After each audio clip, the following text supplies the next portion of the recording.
Bonjour les trentenaires, les fiers, ceux qui portent avec engouement cet âge qui nous a longtemps effrayés.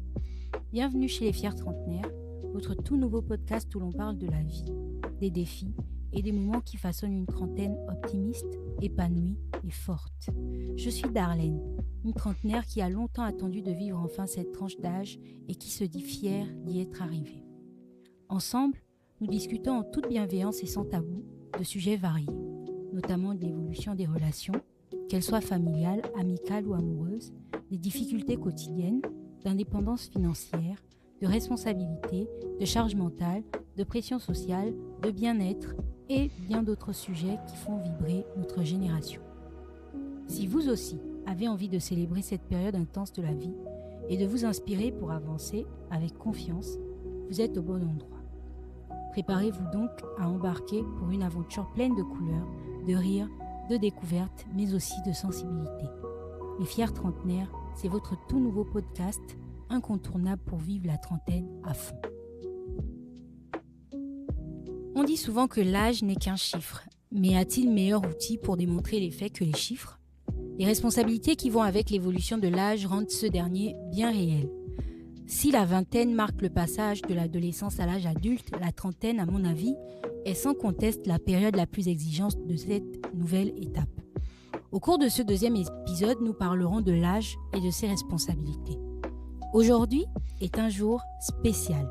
Je ne suis pas seule. Je reçois notre tout premier invité et je vous assure que c'est une personnalité remarquable. Je vais lui donner la parole dans quelques instants. Mais avant, permettez-moi de parler un petit peu plus de ce fier trentenaire. On s'appelle affectueusement le pain qu'on ne peut pas manger. Marcel est une figure emblématique de l'industrie gabonaise de la musique telle que nous la connaissons aujourd'hui. En tant qu'ingénieur son, producteur, beatmaker et compositeur autodidacte, il a su marquer de son empreinte le paysage musical de notre pays. Ses compositions originales et ses beats captivants ont séduit de nombreux artistes dont Donzer, Lauriane Ekondo, NG Bling, General Itachi, RSK, Tommy Tom et ADB, dont il est d'ailleurs le manager. En entendant tous ces noms, vous comprenez mieux pourquoi j'ai dit tout à l'heure que c'était une personnalité remarquable et qu'il avait marqué le paysage musical actuel de notre pays. Mais ce n'est pas tout. Marcel n'est pas qu'un artiste. C'est aussi un homme de science, notamment de celle de l'esprit. C'est un psychologue clinicien passionné qui a récemment obtenu sa maîtrise à l'université Omar Bongo Ondimba.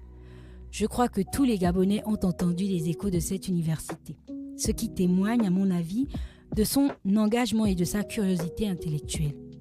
Sa double casquette lui permet de combiner sa créativité artistique avec une compréhension approfondie de la psyché humaine.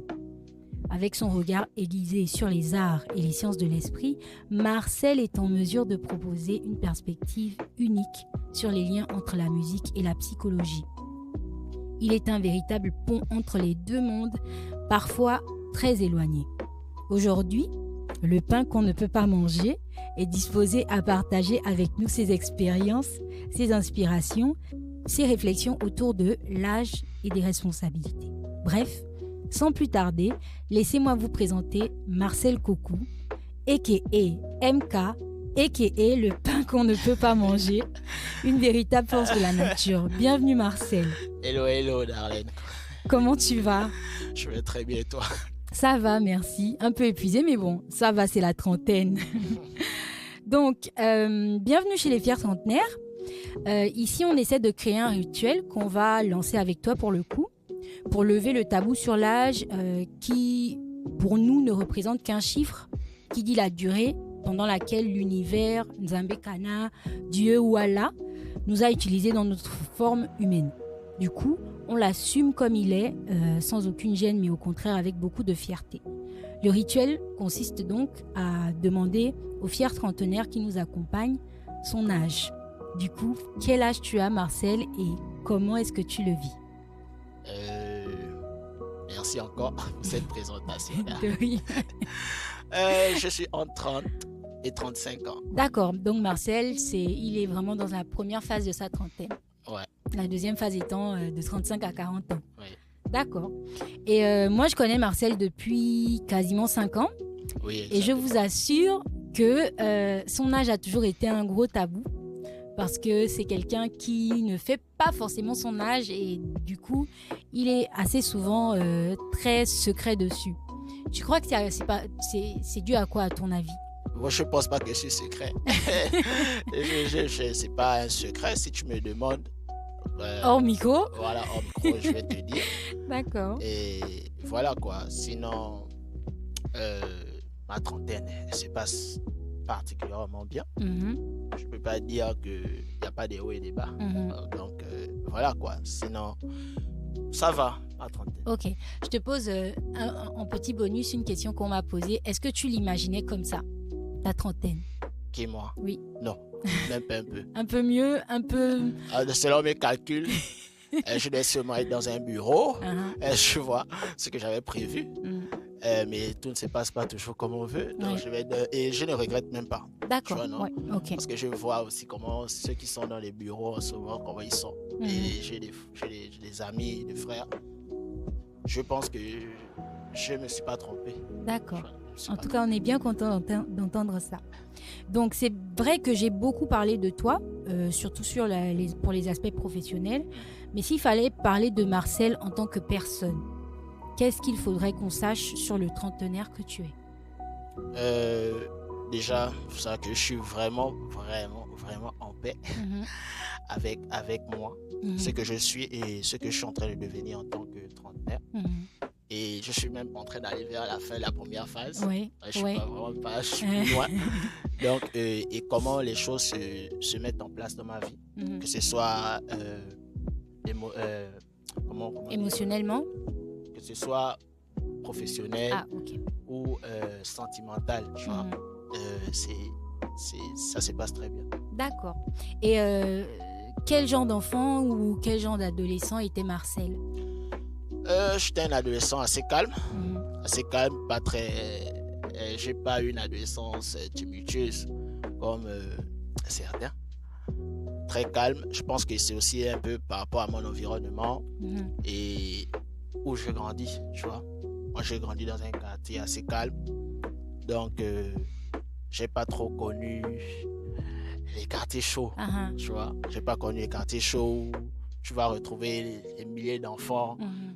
Et nous, Ah, Marcel était un enfant de la barrière. pas totalement, je n'étais pas un enfant de la barrière, mais j'ai grandi à Michel Marine. Oui. Tu Oui. vois, c'est une zone vraiment, c'est déjà un peu mieux tracé. Mhm. C'est difficile de trouver, tu vois. Et j'ai grandi dans le sport, le foot. Mhm. Donc très jeune, j'ai commencé, j'étais déjà en club. Donc il y a une certaine discipline quand même qu'on apprend quand on commence à faire ça. Ouais. Quand on commence à faire du foot et aller apprendre dans un club. Donc j'étais assez calme. Assez calme. J'ai pas eu d'adolescence compliquée. Ouais. Je Après, pense je pas. pense- Peut-être mes amis vont peut-être venir dire autrement Ouais. que non, lui il était peut-être comme ça ou quoi, mais je pense pas. Je En tout pense cas, pas. les amis de Marcel, si vous nous entendez, si vous nous écoutez, n'hésitez pas à le décrire, à décrire l'enfant ou l'adolescent qu'il était dans les commentaires. Et du coup, quel genre de trentenaire penses-tu être aujourd'hui? Tu nous as dit que tu vivais ta trentaine assez bien. Donc moi, j'aimerais savoir comment est-ce que tu as vécu la transition de l'adolescence, de la vingtaine à la trentaine aujourd'hui, et pour être un trentenaire qui est quasiment à la fin de la première phase de la trentaine. Je vois souvent des gens, quand ils entendent 30 ans, ils se disent que, oh, là, je suis en train de vieillir, Ouais. je suis en train de vieillir, mais c'est Cliff qui est en train de me déranger là. Donc, ils ont la peur de la trentaine, tu vois. Et moi, j'ai pas eu ça. Oui. J'ai pas eu ça parce que je prends vraiment l'âge comme un chiffre. Et mon corps ne me permet même pas de trembler Ouais. par rapport à la trentaine parce que déjà, je fais même pas un peu mon âge. Ouais. Si j'enlève ma barbe là, on va se dire que je peux peut-être 20 ans, tu vois, ou 25 22 ans, ans. 22 ans. Ouais, tu vois, quelque chose comme ça là. Ouais. Et moi déjà moralement, je me mets une certaine discipline qui fait en sorte que dans ma tête, je suis bien, quoi. Mhm. Je m'accepte tel que je suis.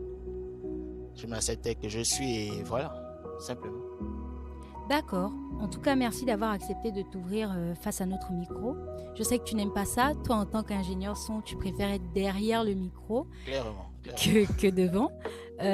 Donc, quand je t'ai annoncé sur les réseaux, j'ai eu pas mal de questions.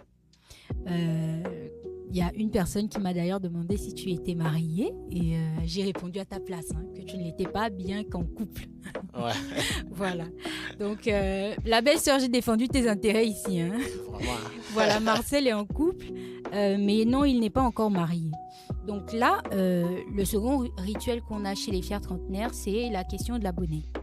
La question de l'abonné du jour demande ce qui te plaît le plus dans ton travail. Donc c'est une question de Miss Hiromi qui demande ce qui te plaît le plus dans ton travail. Déjà dans mon travail, il y a beaucoup de choses qui me plaisent, mais comme je dis souvent, en ce moment, c'est l'enregistrement. Tu vois, l'enregistrement.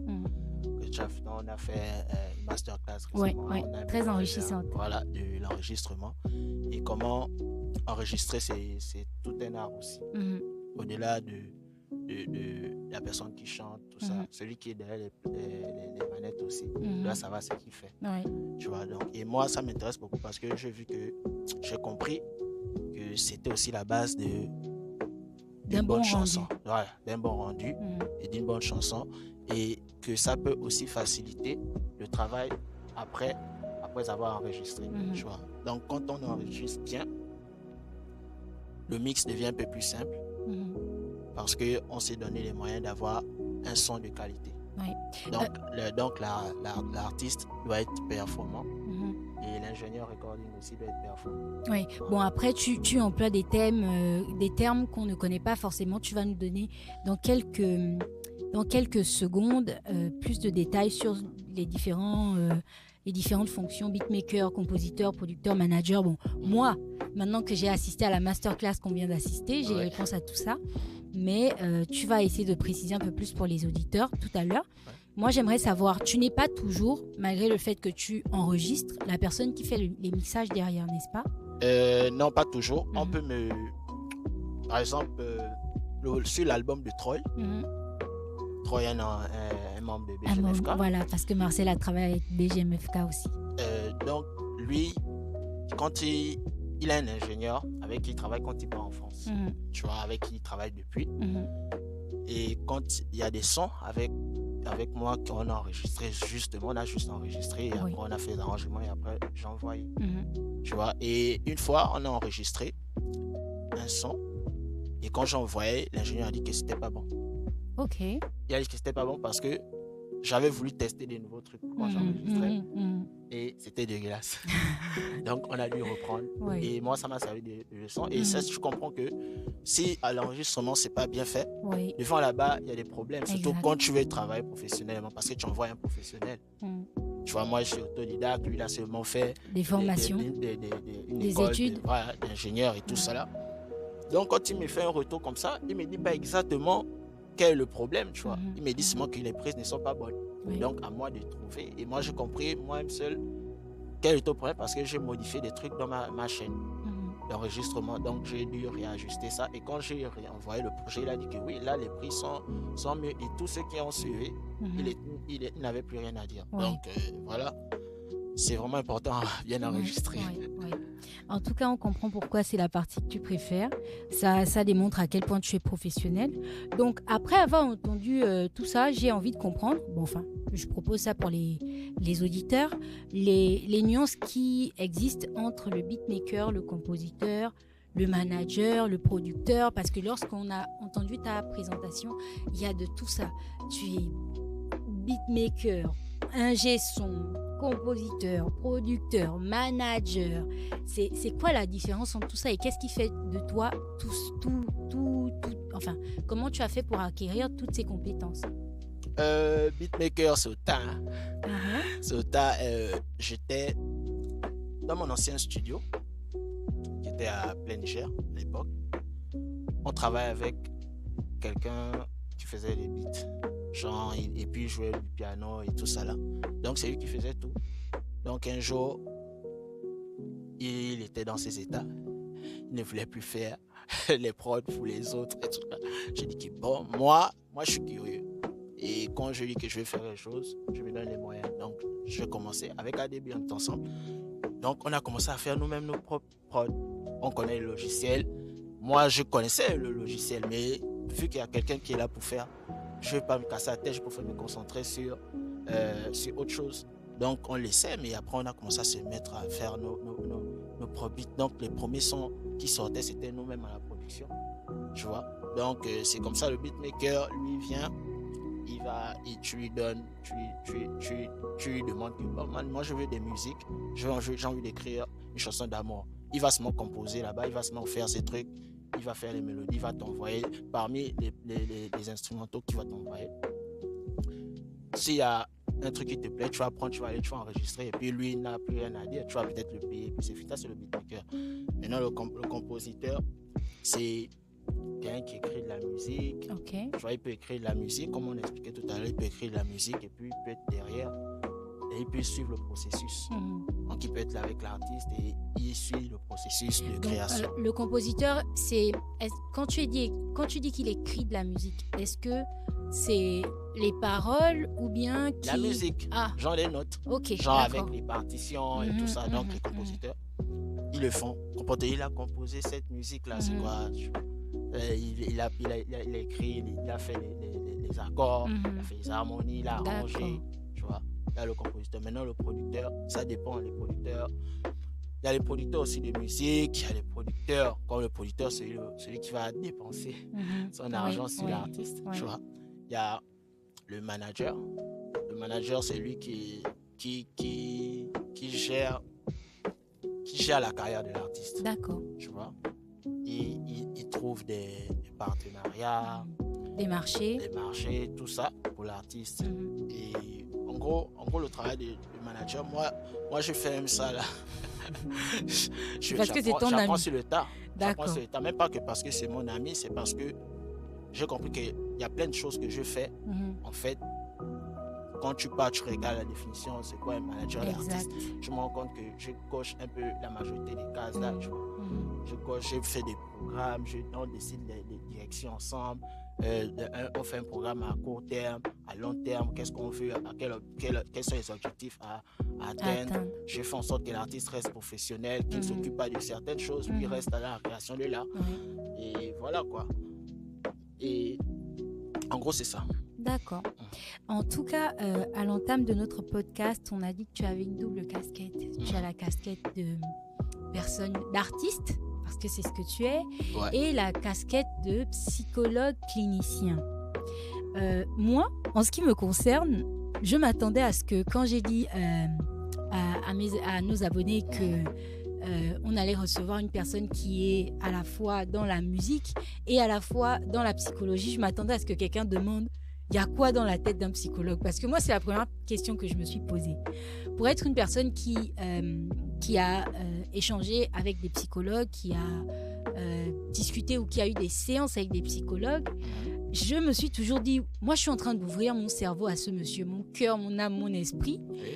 Mais lui, comment est-ce qu'il le vit en fait? Comment est-ce qu'il le perçoit? Et en dehors de moi, comment est-ce que c'est dans sa tête à lui-même d'abord? Donc, il y a quoi dans ta tête, Marcel? Dis-nous. En tant que psychologue. Oui. Beaucoup de choses. Oui, il y a beaucoup de choses.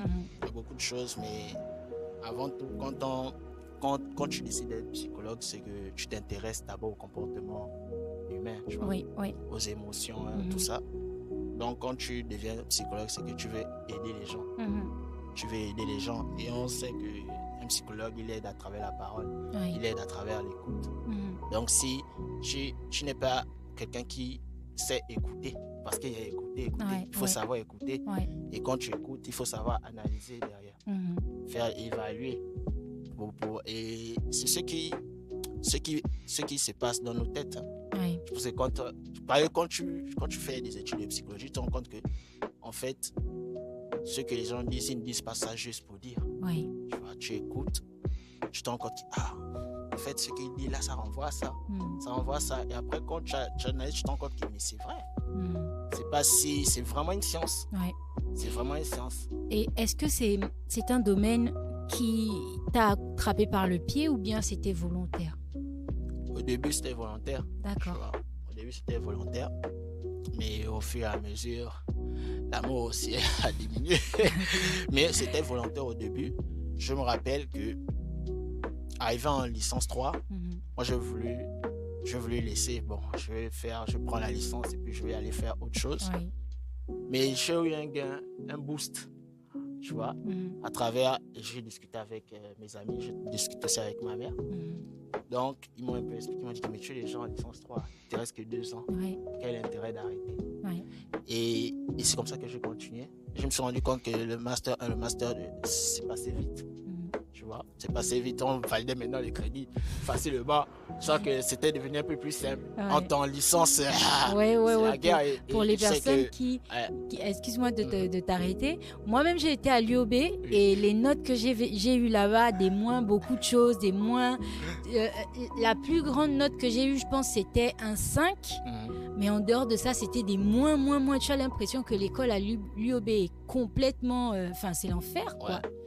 Donc, quand tu arrives à valider la licence et qu'en master, comme tu dis, c'est plus simple, c'est clair que le regain d'énergie, il est là, quoi. Oui, c'est plus simple parce que déjà, dans les amphis, vous êtes peu. Les amphis sont des classes. Bon, ça traite déjà. Vous n'êtes plus nombreux et puis c'est déjà bien la spécialisation. Tu vois. Vous êtes déjà bien. Là, par exemple, on était juste que des psychologues cliniciens. Tu vois, donc ça change déjà. Et en vérité, c'est parce que je n'ai pas compris ça tôt quand je suis arrivé à l'UOB. Mais pour réussir à l'UOB, je conseille aux gens d'avoir un groupe. D'avoir un groupe de travail. Oui. Tu vois, donc, travailler ensemble, pousser tout le monde, tirer tout le monde. C'est ça. Ça, c'est une force à l'université. Quand un ne comprend pas un truc, l'autre doit aider. Il faut pousser tout le monde et ce sera plus simple. Après, quand on mutualise les forces, c'est toujours plus facile, quoi. Parce que moi, je suis quand même un gars assez solitaire. Et à l'UOB, je suis arrivé, quand je suis arrivé la première année, je voulais vraiment pas être d'abord à l'UOB. Moi, je dis beaucoup de personnes partent à l'UOB par défaut, pas qu'on se mente. Tu vois, non? Tu te lèves, tu dis que non, moi, dès que je m'en bac, c'est l'UOB où je vais aller. Mais c'est clair. Personne ne veut y aller. En sachant déjà le passé, l'UOB, tu entends les grèves, tout ça, tu te dis non, je ne vais pas aller là-bas. Donc, la première année, je suis arrivé, j'ai fait 2 mois. Après, on est parti en grève. Tu vois, on est parti en grève. La grève, elle a peut-être fait 3 mois. Waouh! Et le premier semestre, l'amphi était plein. Quand il y a eu la grève, quand on est revenu là, toute la partie du haut était vide. Il ne restait que le bas. Donc, et tu vois le nombre de personnes qui ont abandonné. Donc, et comme j'avais commencé en retard, donc j'ai dû reprendre. Et les amis que j'ai trouvés, eux, ils étaient déjà là. Certains sont passés. Mais après, tu dis non, je n'ai pas beaucoup de matière à attraper. Allez, on va pousser. Et c'est comme ça que tu commences à travailler. Tu arrives, ainsi de suite. Voilà. D'accord. Il faut juste se booster, se remotiver toi-même. Là, plus personne va te réveiller le matin que va à l'université parce que déjà, on ne va pas te suivre, on ne fait pas d'appel, on ne va pas te demander pourquoi tu n'étais pas là. Tout ça là, juste certains profs souvent qui aiment faire chier. Ils veulent faire les listes, les listes de présence, ces trucs comme ça là. Mais sinon, tu dois vraiment être toi-même motivé. Ok. En tout cas, toi, tu es psychologue clinicien. Je sais qu'en dehors de ta catégorie de psychologue, il y a des psychiatres, il y a des psychologues tout court. C'est quoi la différence? La différence entre psychiatre, psychologue et psychologue clinicien, c'est ça la question. Déjà, il faut savoir que un psychologue, un psychiatre, c'est quelqu'un qui fait des études de médecine. Tu vois, il fait les études de médecine, après il va se spécialiser dans la santé mentale. Il pose des diagnostics et il prescrit des médicaments. D'accord. Et c'est quelqu'un qui s'occupe beaucoup plus des troubles sévères. D'accord. Comme la schizophrénie et autres. Donc, dédoublement de personnalité. Voilà, tout ça, tu vois, ça c'est les psychiatres qui s'occupent de ça. Vraiment des troubles sévères. Maintenant, le psychologue, lui aussi, il fait des études. Et il fait des études, il fait Bac plus 5. Il fait Bac plus 5, lui, on peut le retrouver dans plusieurs domaines. Tu vois, tu peux retrouver à l'école, en entreprise, tu peux retrouver, et dans le social. D'accord. Son rôle, il est là pour comprendre les comportements et accompagner les comportements humains, et puis accompagner les individus, les écouter, etc., etc. Donc, ça, c'est le psychologue. Il utilise aussi des outils, comme tout le monde. Tu vois. Donc, il y a des tests. Il utilise des tests pour évaluer l'état de santé. Voilà, les patients et les comportements des personnes, comme à l'école. Même en entreprise, on utilise des tests. Tu vas voir les psychologues du travail, si tu les retrouves en entreprise. Ceux qui font quand tu envoies une lettre de motivation, tout ça, parce qu'on apprend tout ça, tu vois, comment on rédige une lettre de motivation, le CV, et ils font plus. Donc, ils font aussi un peu le travail des RH. Tu vois. Donc, en gros, c'est ça. D'accord. Et il y a un truc hyper important dans ce que tu as dit lorsque tu parlais de... Je n'ai pas répondu à la question du psychologue clinicien, oui, c'est vrai. Non, lui, il est spécialisé, le psychologue clinicien est spécialisé dans la santé mentale. Tu vois, il travaille plus en milieu hospitalier ou dans les cabinets. Tu vois? Ça, et lui, son rôle, c'est quoi dans les hôpitaux, par exemple, ou dans les cabinets médicaux? Je peux prendre comme exemple, quand le psychologue clinicien, par exemple, je peux prendre comme exemple quelqu'un qu'on vient d'annoncer qu'il a le VIH. Tu vois? Généralement, les médecins n'ont pas la fibre, le tact pour pouvoir annoncer ce genre de nouvelles à quelqu'un, tu vois. Donc, le psychologue, lui, va prendre le relais. Il va venir faire cette annonce, tu vois. Et le psychologue, quand il vient, il va évaluer, il va d'abord évaluer. Si toi-même, tu as même d'abord connaissance de la gravité de la maladie. Même pas encore. On va d'abord savoir même si tu sais ce dont tu souffres. Ce dont tu souffres, tu vois. On va évaluer ça pour te poser des questions. Si on se rend compte que la personne n'est pas prête là pour écouter, on ne va pas tout de suite annoncer. Tu vois, on va remettre ça et on va revenir. Ça, c'est vraiment un travail minutieux pour quand tu te trouves face à des personnes fragiles. Et tu sais que si tu viens seulement, tu annonces ça comme ça là, la personne peut même partir chez elle et puis elle se donne la mort, tu vois, non? Donc ça, c'est un travail de psy. Et après, on fait aussi des comment ils appellent? Comment j'ai oublié ça? Non, ça c'est pas, j'ai arrêté. J'ai oublié, mais on passe aussi derrière on fait des visites. D'accord. Tu vois, on fait des visites auprès des patients qui sont internés. Tu vois, non? On fait des visites, on vient, on prend des nouvelles et on demande ce qu'ils ont, s'ils comprennent ce qu'ils ont. Souvent, il y a des patients qui ont du mal à accepter la maladie. On vient pour expliquer, etc., etc., etc. On retrouve beaucoup de troubles.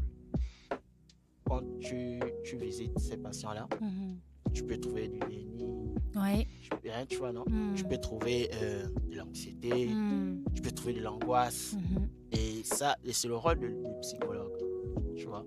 Parce que le médecin ne va pas toujours, le médecin ne va même pas pouvoir capter qu'il y a l'anxiété. Voici pourquoi le patient a peur de telle opération.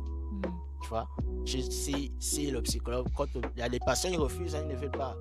Même si on lui dit tout de suite là, que l'opération là va prendre 15 minutes, que c'est une opération que les patients font tous les jours, les médecins font tous les jours, que le risque est très proche de zéro. Faible, tu vois. Ils ne vont pas comprendre. Parce que le médecin ne va pas venir, il va venir utiliser ces termes d'abord techniques. Oh, ça, tu ne vas pas comprendre. Mais quand nous on passe derrière, nous on vient pour ça. Avec tout ce que tu me dis, je pense qu'on a besoin de beaucoup plus de psychologues cliniciens. Parce que j'ai une de mes proches qui est passée par une expérience, un épisode en termes de santé qui était plutôt grave. et qui malheureusement se retrouvent au quotidien face à des médecins qui n'ont pas forcément le tact de lui expliquer ses résultats, qui n'ont pas forcément la manière. La dernière fois qu'elle était à l'hôpital, elle est revenue avec ses examens, Oui. et le discours qu'on lui a tenu était très grave, Ouais. ce qui fait qu'elle s'est retrouvée en larmes, mais vraiment en larmes face à ça. Et il a fallu que moi, j'en parle à une personne qui joue le rôle plutôt qui a joué un rôle plutôt calme. Il a essayé de mettre de l'eau dans le vin, de nous expliquer que non, c'est pas si grave, voilà telle chose et tout ça. Mais quand la personne, bien que médecin, n'est pas le médecin de la personne qui est malade, que derrière le médecin de la personne qui est malade a déjà dit une chose, c'est difficile d'assimiler ou d'accepter ce qu'un autre médecin viendrait dire, tu vois. Je pense qu'on a besoin vraiment, au niveau des hôpitaux au Gabon, que ce soit au public ou au privé, de beaucoup plus de médecins cliniciens, de psychologues cliniciens. Et il y a quelque chose que tu as dit lorsque tu parlais lorsque tu t'es présenté, enfin quand tu as répondu à une de mes questions par rapport au fait d'être psychologue, tu as dit il faut vouloir aider les gens. Oui. Parce que vraiment, en fait, c'est tellement beau. Pour être un bon psy, il faut vouloir aider les gens. Parce que les gens qui vont venir vers toi seront parfois malades tout en l'ignorant. Les gens qui vont venir vers toi seront, comme tu as parlé de troubles divers, ils seront animés d'anxiété, ils seront tristes, ils seront, je sais pas moi. Et du coup, si tu te retrouves face à ça, il faut vouloir l'aider en fait. Ouais. Et en gros, moi, je sais pas si tu peux, parce que là, on va fermer la page psychologie. Toi, en tant que psychologue, qu'est-ce que tu peux dire à nos auditeurs? Parce qu'aujourd'hui, en Afrique, personnellement, j'ai fait une dépression récemment qui a été diagnostiquée. Donc, quand tu parles de tests, etc., je reconnais bien parce que j'en ai passé avec le psychologue qui me suivait. Et le fait est que je me suis retrouvée dans cet état d'esprit, mais je t'assure que je me disais, je suis juste fatiguée. Parce que ma mère étant malade, il a fallu que je m'occupe d'elle. Mon enfant étant très jeune, il fallait que je m'occupe de lui. Le travail demande, la vie amoureuse, ça demande, le fait de sociabiliser, ça demande. Donc, en fait, moi, dans mon esprit, j'étais juste fatiguée. J'étais épuisée, j'avais trop de choses à faire et il fallait que je me ménage. Mais même en me ménageant, je me suis retrouvée dans un état d'esprit où il y a quelque chose qui n'allait pas. Je sentais bien. Mais comme en Afrique, on n'a pas le mot dépression, on ne connaît pas forcément. Je n'ai pas pensé à ça jusqu'à ce que je m'asseye pour en discuter avec un psychologue qui, après plusieurs échanges, plusieurs tests, m'a dit « Madame, vous faites tout ce qui ressemble à une dépression. » Vous voyez un peu? Donc, tu vois un peu, pardon. Donc, moi, j'aimerais que tu t'adresses à nos auditeurs et que tu les sensibilises éventuellement sur le fait de venir voir et parler avec des gens comme toi, en fait. Déjà, ce que les Africains doivent comprendre, c'est qu'ils doivent s'enlever de leur tête l'image du psy, comme dans les films où tu t'allonges sur un divan et lui, il a son carnet. Ce n'est pas seulement que ça. Le psychologue ne s'occupe pas seulement des fous. Oui. Comme, tu vois, en langage vulgaire, il s'occupe de tout type d'individus et ayant une maladie ou pas diagnostiquée. Donc, il faut qu'on s'enlève ça de la tête et qu'on sache que il est important de consulter quand on se sent pas bien émotionnellement ou dans la tête. Il est important de consulter parce que souvent, on se dit que c'est juste je suis juste un peu triste. Oui. Ce n'est pas peut-être juste de la tristesse. Ce n'est pas, et si ça dure, encore pire. Donc, il faut consulter et le but, moi, par exemple, là, je suis en train de préparer un podcast sur la psychologie clinique. Bon, la psychologie globalement, avec d'autres collègues. Et on va essayer de démystifier la psychologie en Afrique et précisément au Gabon. Parce que moi, je dis souvent que tous les Gabonais doivent voir un psychologue. Je te dis, tous les Gabonais doivent voir un psychologue. Déjà que nous, pour pouvoir exercer notre métier, on est obligé de faire une cure. Tu vois? Nous-mêmes, on est obligé de faire une cure. Si on ne fait pas ça, comment on peut aider les gens si nous-mêmes on souffre? On ne peut pas aider les gens si nous-mêmes nous souffrons. Donc c'est ça. consulter. Les psychologues ne sont pas difficiles à trouver. Ouais. Ils sont dans tous les CHU du Gabon. D'accord. Et tu les retrouves même, souvent ils ne sont pas nombreux, dans les PMI, les trucs comme ça, on retrouve les psychologues. Ouais. Donc, et ils prennent aussi la CNAMCHES. Ouais, donc, Super. et ils ne sont pas chers. Souvent, les gens pensent que ils vont voir le psychologue, c'est peut-être 25 000, 30 000 ou 40 000. Non. Moi, ma consultation, c'était 10 000. Hein. Voilà. La séance à 10 000. Voilà. Et tout. Et c'est une fois que tu payes ça. Donc, tu reviens 3, 4 fois, 5 fois. Tu ne payes pas 10 000 à chaque fois que tu viens, tu vois. C'est peut-être si vous partez dans le privé en cabinet, c'est là où ça va te coûter plus cher. Ouais. Mais ils sont des excellents psychologues. Vous allez les trouver partout, que ce soit au CHUO ou au CHUL ou au CHUA. Voilà. Donc, vous allez consulter. Voilà. Moi, c'est ce que en tout cas, si vous voulez être en paix avec vous-même, consultez. Voilà, là, c'est un psychologue qui vous explique que pour obtenir son diplôme, il a dû lui-même faire une cure.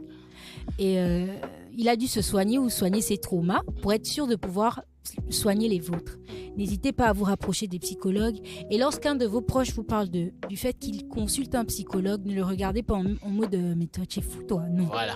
Ne le regardez pas comme ça. Parce que même toi qui regardes, tu penses qu'il est fou là, toi aussi tu as besoin d'un psychologue. Voilà. Donc, et Marcel dit bien que tous les Gabonais doivent aller consulter. Oui, tous.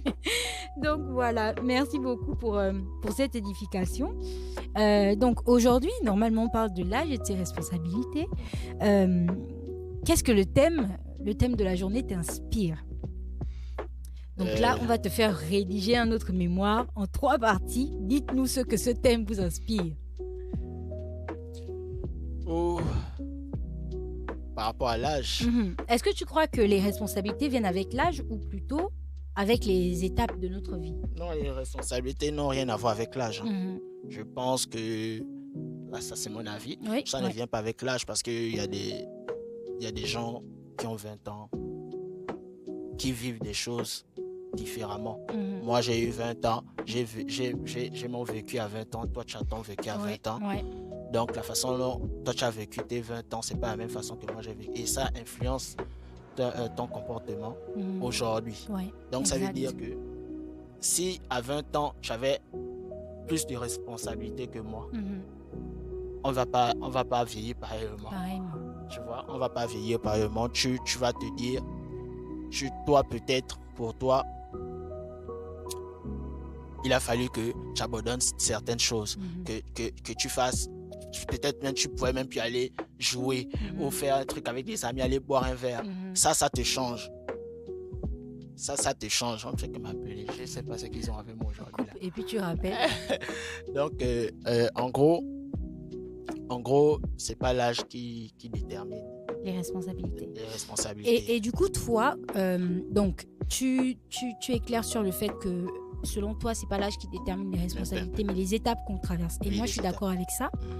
Je suis d'accord avec ça parce que même quand la société dit qu'à 30 ans, tu dois avoir un emploi et que tu dois aller louer, tu dois faire ceci ou cela, si les 30 ans sonnent et que tu n'as toujours pas d'emploi, tu n'auras jamais les responsabilités d'une personne qui travaille, d'une personne qui a des enfants, d'une personne qui est mariée. Donc vraiment, l'âge vient avec les responsabilités viennent avec les étapes de la vie qu'on traverse.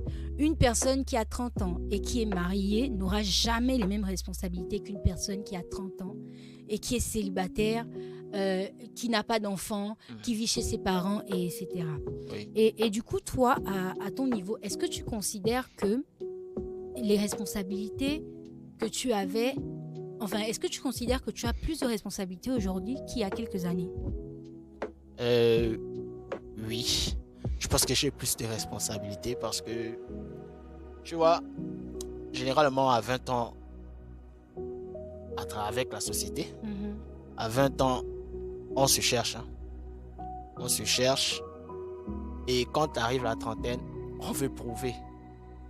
On veut prouver. Et maintenant, aujourd'hui, quand tu arrives à 30 ans, tu n'as même plus besoin de prouver. On te met déjà des responsabilités. Surtout quand tu es dans une fratrie où c'est toi peut-être le grand frère. Tu es le grand frère.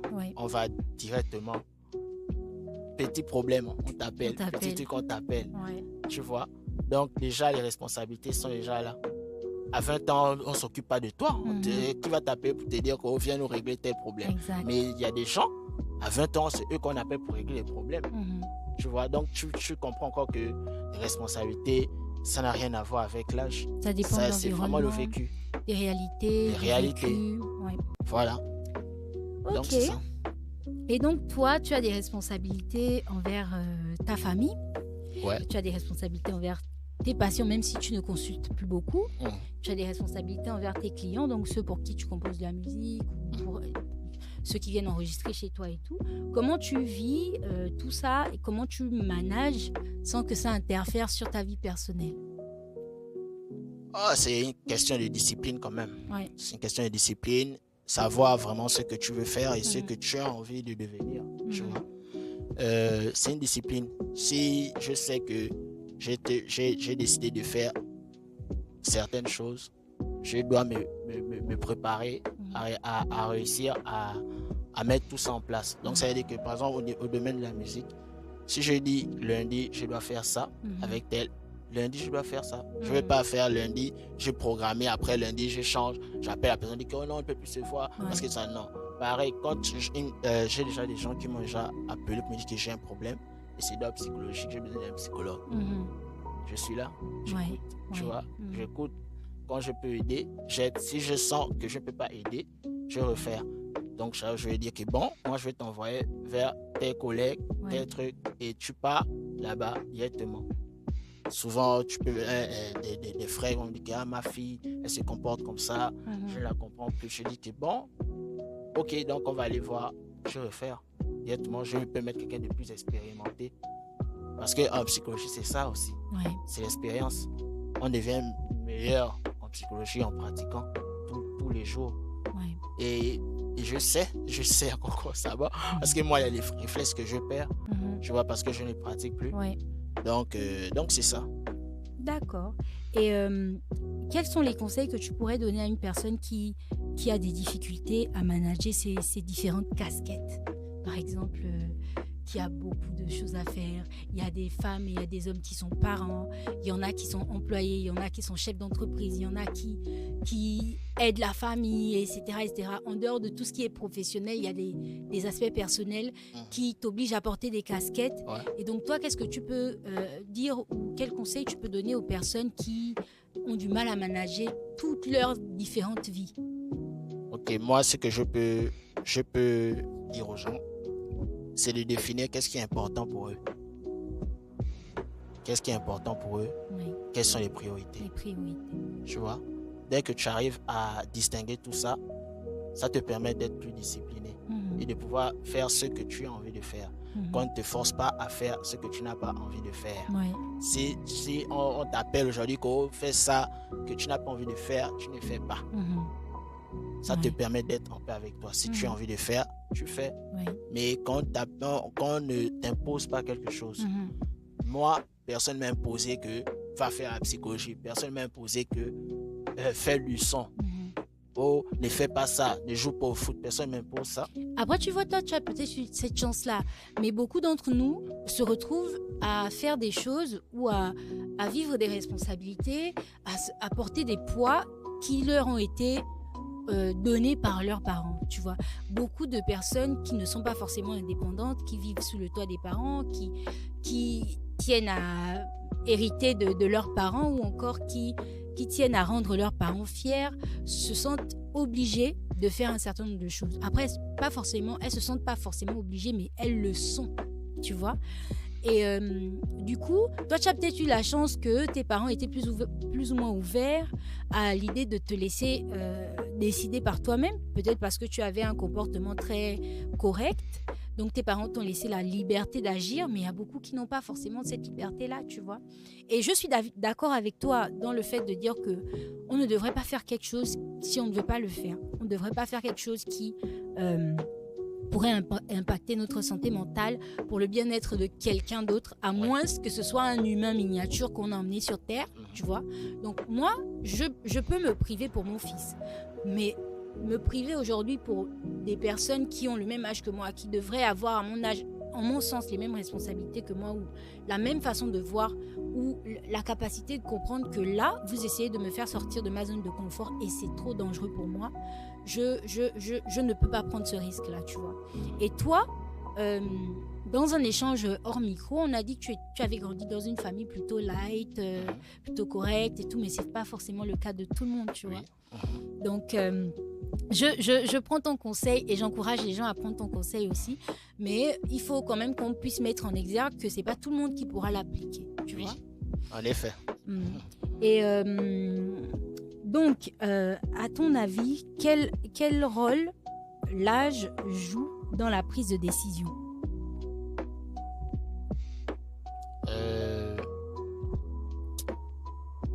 Donc l'âge, quel rôle à ton avis l'âge prend dans comment est-ce que tu prends tes décisions aujourd'hui? Est-ce que tu penses que le fait que tu sois trentenaire aujourd'hui, tu as assez de maturité quand tu prends tes décisions? Est-ce que aujourd'hui, par exemple, tu te dis on est vendredi aujourd'hui, il y a 20 ans, il y a 10 ans, je serais en train de taper une boche et tout. Bon, mais ça, là, mieux on évite parce que l'argent. Oublie déjà même de taper les boches là. Ah oui, c'est vrai que toi, tu ne bois pas d'alcool. Je bois très peu. Ok. Tu vois. Mais je t'ai jamais vu en fait. Moi, genre, on peut sortir, je bois le jus, tout le monde me reste qui tire dans celui-là. Tu vois, mais quand je sors, je peux garder un verre toute la soirée. Tu vois. Donc, ce sont les habitudes. Moi, j'ai jamais trouvé que l'alcool était tellement important pour pouvoir s'amuser. L'alcool est dangereux pour la santé. Il y a des gens, pour s'amuser, ils doivent picoler. Ouais, à consommer avec modération. Moi, souvent, les gens sont étonnés parce que j'ai déjà croisé des artistes qui sont venus ici, tu vois, non? Quand on se croise dehors, ils disent toi, je ne pensais pas que tu pouvais être chaud comme ça, là, tu fais des trucs, tu danses, en temps. Aussi, si tu es sérieux, je dis que mais on est au travail, non? Et si je suis là pour m'amuser, est-ce que je suis là pour. Je vais être aussi ici sérieux? Non, c'est pas ça. Donc, ça influence l'âge. L'âge influence. Par exemple, je peux te prendre un exemple simple le problématique de l'enfant. Oui. Tu dois te poser question, est-ce que je vais avoir un enfant, j'ai déjà peut-être 40 ans, c'est là où je vais avoir mon premier enfant, mais à 35 ans ou à 32 ans, ce sont des décisions. Tu dois savoir, et puis il faut trouver aussi la bonne personne. Comme ça peut être un sujet de discussion, toi et ta copine. Et si vous êtes ensemble, c'est que vous avez des objectifs communs et que vous voulez arriver à un certain niveau ensemble. Ça veut dire qu'il faut parler des questions, des vraies questions.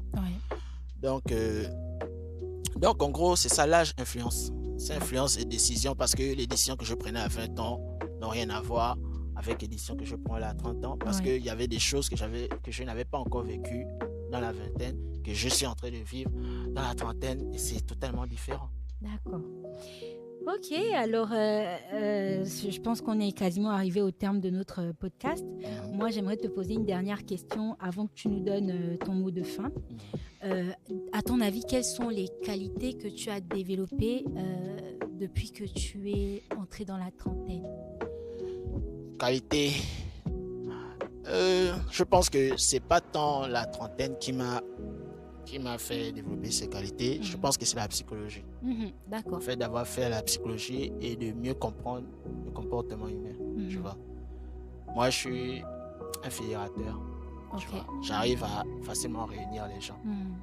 Et je suis le genre, si toi, tu es énervé contre quelqu'un, tu es en colère contre quelqu'un, moi, je suis capable de venir faire en sorte que tu comprennes pourquoi tu es en colère et pourquoi tu ne devrais plus être en colère contre cette personne, tu vois.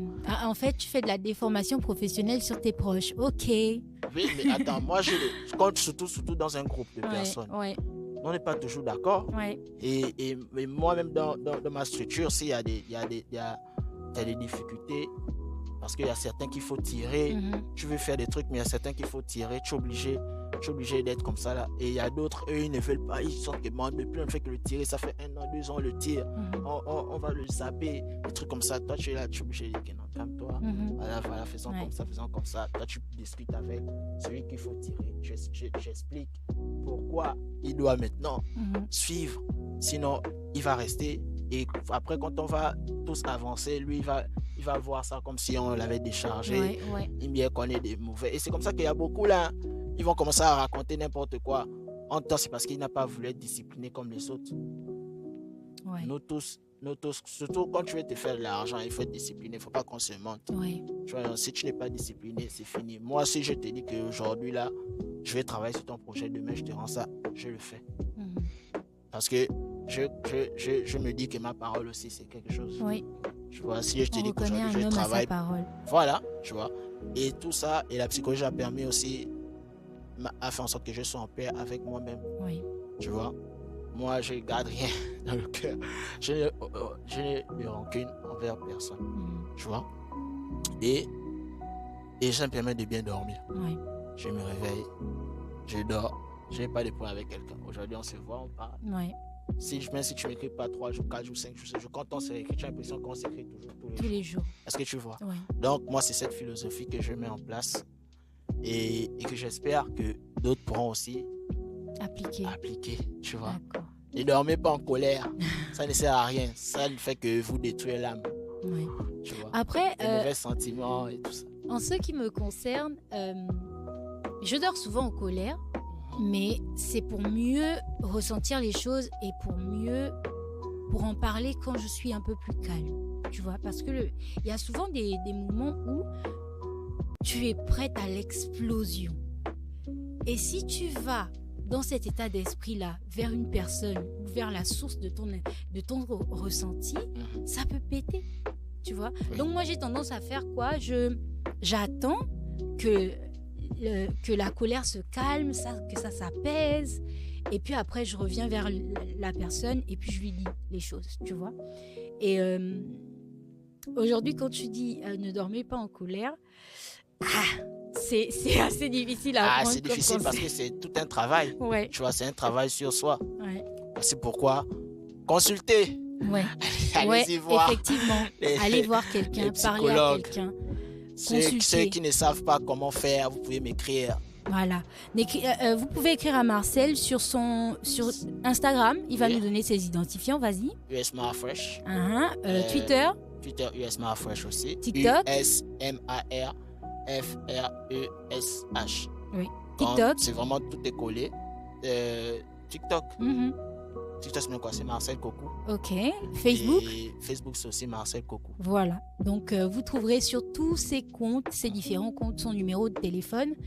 Il ne fait plus trop de psychologie, mais il peut en faire exceptionnellement pour vous. Il ne fait plus trop de psychologie, mais il peut vous recommander à un de ses collègues.